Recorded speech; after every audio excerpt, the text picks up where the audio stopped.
Welcome to my channel solution point. আসসালামু আলাইকুম শিক্ষার্থী বন্ধুরা, কেমন আছো? আশা করছি সবাই ভালো আছো।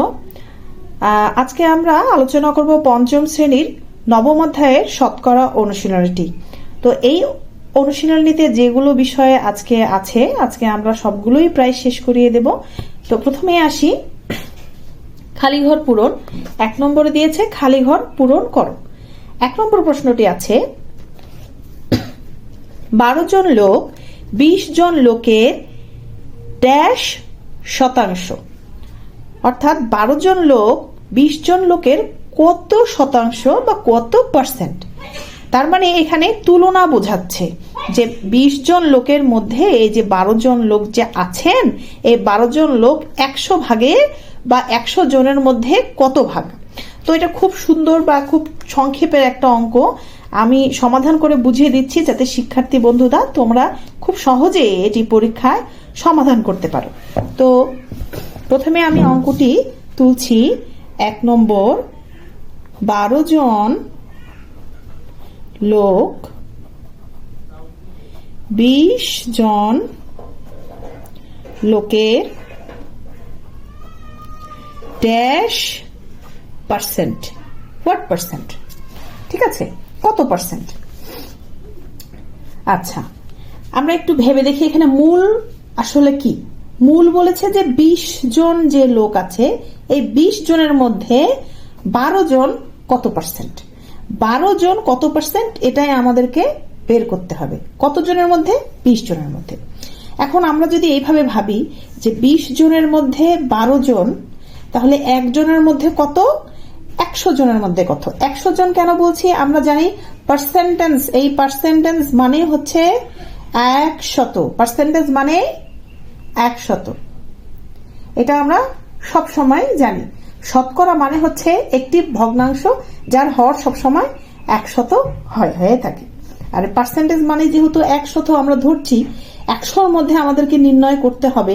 হ্যাঁ, তাহলে আমরা যেটা করব যে 100-র মধ্যে নির্ণয় করব। তার মধ্যে আমাদের মূল অংশ এখানে রয়েছে যে 20 জন লোকের মধ্যে এই 12 জন লোক কত পার্সেন্ট। তাহলে আমরা লিখব 20 জন লোকের মধ্যে 12 জন। তাহলে একজন লোকের মধ্যে কতজন হবে? 20-এর চেয়ে 1 ছোট। আর যখন আমরা ছোট সংখ্যা নিয়ে আসব তখন অবশ্যই এখানে ভাগ আকারে হবে। তাহলে 12 ভাগ 20, 12 ভাগ 20 জন। এখন আমরা কি, যেহেতু আমাদেরকে পার্সেন্টেজ বা শতকরা আনতে বলেছে, তাহলে আমরা 100 জনের মধ্যে তুলনা করব যে 20 জনের মধ্যে 12 জন, একজনের মধ্যে 12 জন, অতএব 100 জনের মধ্যে কত। 100 জনের মধ্যে দেখো 1 এর চেয়ে 100 এর মানটা বেশি। যেহেতু বেশি সেহেতু আমরা কি করব, আগে কম ছিল 1, তাই আমরা ভাগ দিয়েছি। এখন 61-র চেয়ে বড়, সেহেতু আমরা কি দেব, গুণ দেব, এবং সেটি অবশ্যই লবে, আমরা লবের অংশে গুণ দেব। এই হচ্ছে আমাদের মূল ভগ্নাংশটি বা মূল অঙ্কটি। এখন আমরা এটি কাটাকাটি করব, সমাধান করব। 20 দিয়ে আমরা যদি এই 100-কে ভাগ দিই, 5-20-এ 100, 5-20-এ 100, তাহলে দুটি সংখ্যা এখানে থাকে, পূর্ণ দুটি সংখ্যা, 12 গুণন 15। 5 আর 12 আর 5 যদি আমরা গুণ দিই কত হয়? 5-12 60। অর্থাৎ তাহলে আমাদের কি বের হলো? উত্তর বের হলো 60 জন। এটি কত জনের মধ্যে? 60 জন। 100 জনের মধ্যে 60 জন। তার মানে আমাদের উত্তর হবে কোথায়? এখানে কত হবে? এখানে হবে 60%। 60%।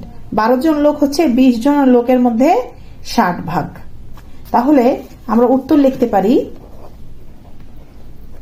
লিখতে পারি 60% বা পার্সেন্ট।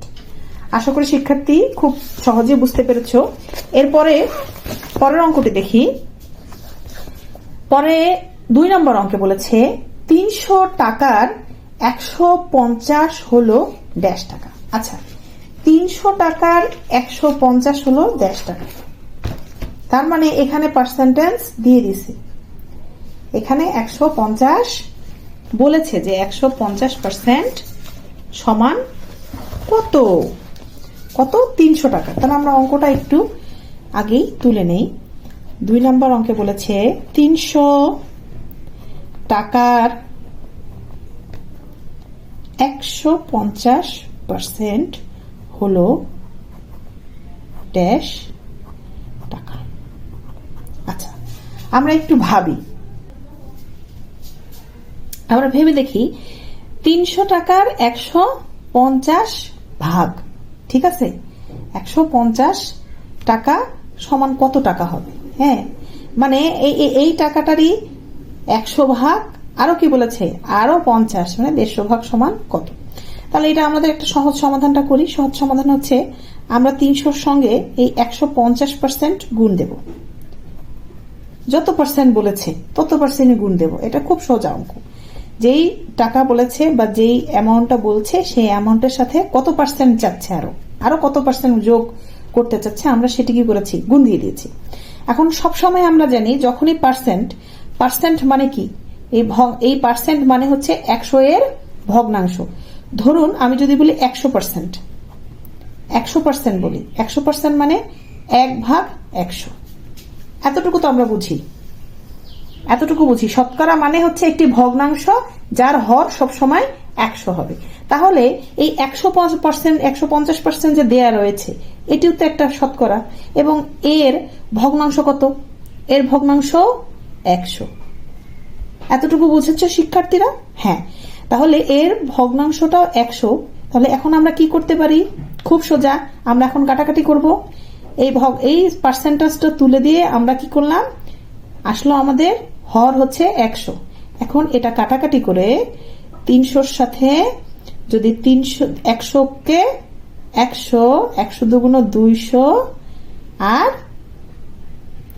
3 100 300, এখানে আমাদের অ্যান্সার হবে কত? 3। কতটি সংখ্যা থাকলো? সংখ্যা থাকলো 3 গুণ 150। এ দুটো গুণ করলে কত হয়? 3 শূন্যের 0, 3 5 15, 5 হাতে 1, 3 অক্ষে 3 আর 1 4, 450 টাকা। তাহলে 300 এর 150% হলো 450 টাকা। আশা করি শিক্ষার্থীরা বুঝতে পেরেছ। এবার আমরা পরের অঙ্কে চলে যাই। পরের অঙ্কে বলেছে 3 নম্বর, ড্যাশ গ্রাম এর 56 হলো 42 গ্রাম। আচ্ছা, এই অঙ্কটা আমরা একটু এখানে তুলে নেই, তুলে তারপরে সমাধান করি। 3 নম্বরে বলেছে ড্যাশ গ্রাম এর 56 ভাগ হলো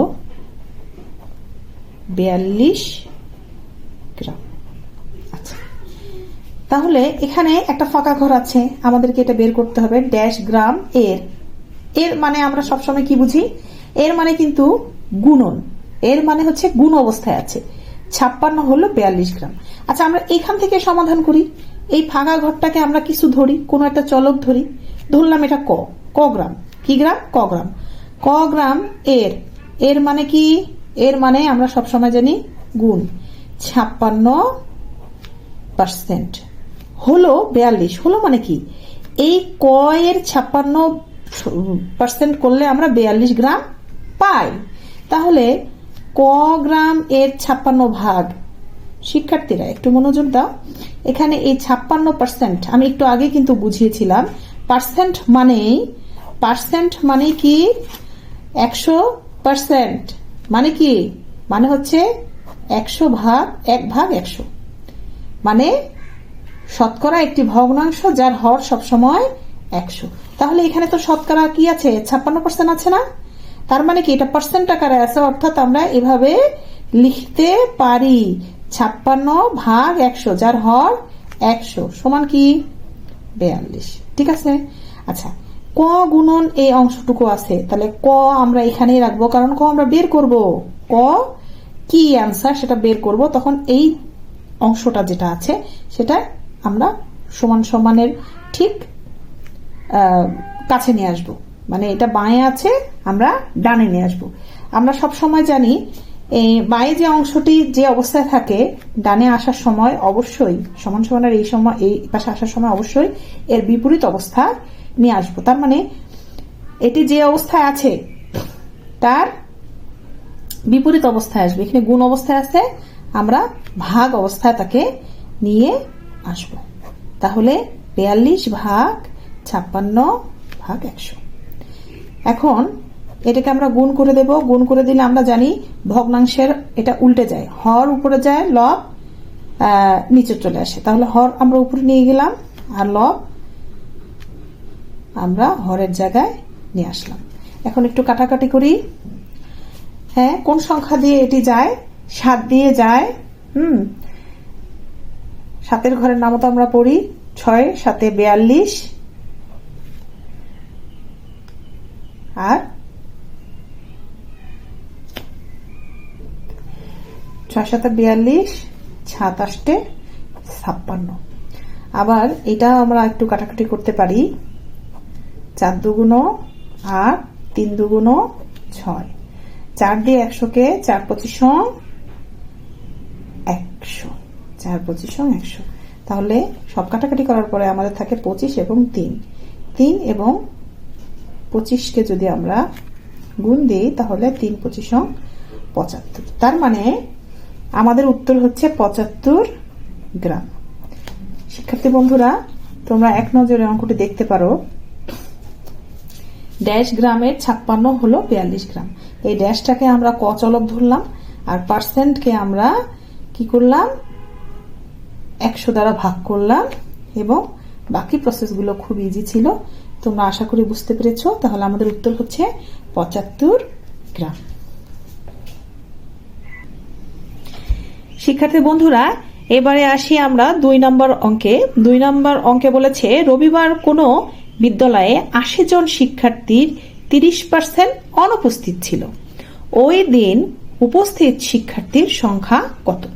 আচ্ছা, আমরা আবার একটু প্রশ্নটা পড়ে এর মর্মার্থটা বুঝি। আমাদেরকে তথ্য দিয়েছে কি আর প্রশ্ন সমাধান করতে কি বলেছে।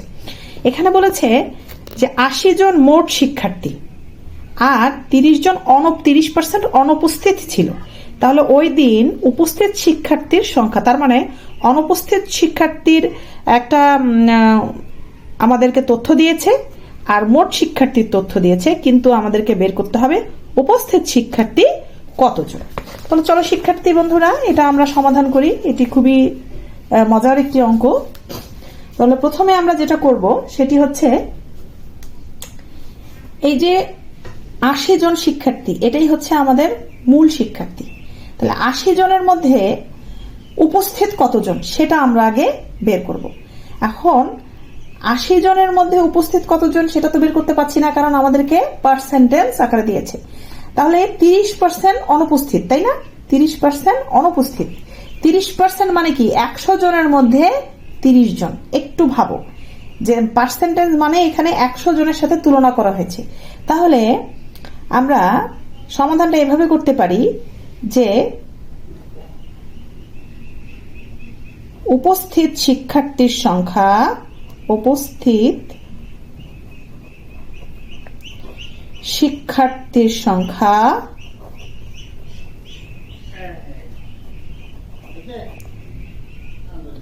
একশো বিয়োগ 30 জন। কতজন? 70 জন। কেন আমরা এটা করলাম? কারণ আমাদের এই 100% মানেই হচ্ছে 100 জন। উপস্থিত শিক্ষার্থীর সংখ্যা 100 বিয়োগ 30 জন মানে 70 জন। হ্যাঁ, আচ্ছা, এই জায়গায় আমরা অবশ্য একটি তথ্য দিতে পারি। হ্যাঁ, সমাধানে এই জায়গায় একটা তথ্য দিতে পারি। 30% অনুপস্থিত।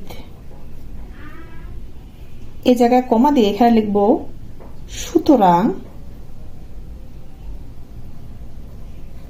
উপস্থিত শিক্ষার্থীর সংখ্যা 100 বিয়োগ 30, আমাদের উপস্থিত শিক্ষার্থীর সংখ্যা 70 জন। আচ্ছা, 70 জন কত জনে? 100 জনে। হচ্ছে 100 জন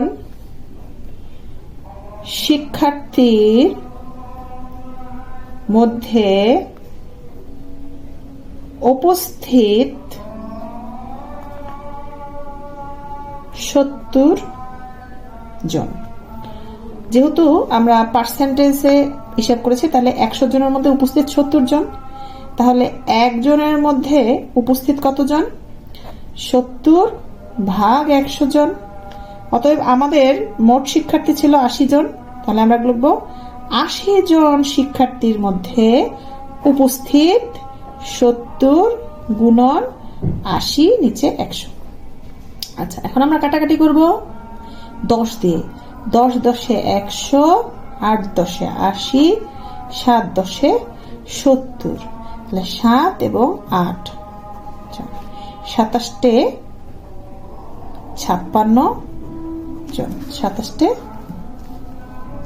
56 জন শিক্ষার্থী। অর্থাৎ উপস্থিত শিক্ষার্থীর সংখ্যা হচ্ছে 56 জন। উত্তর: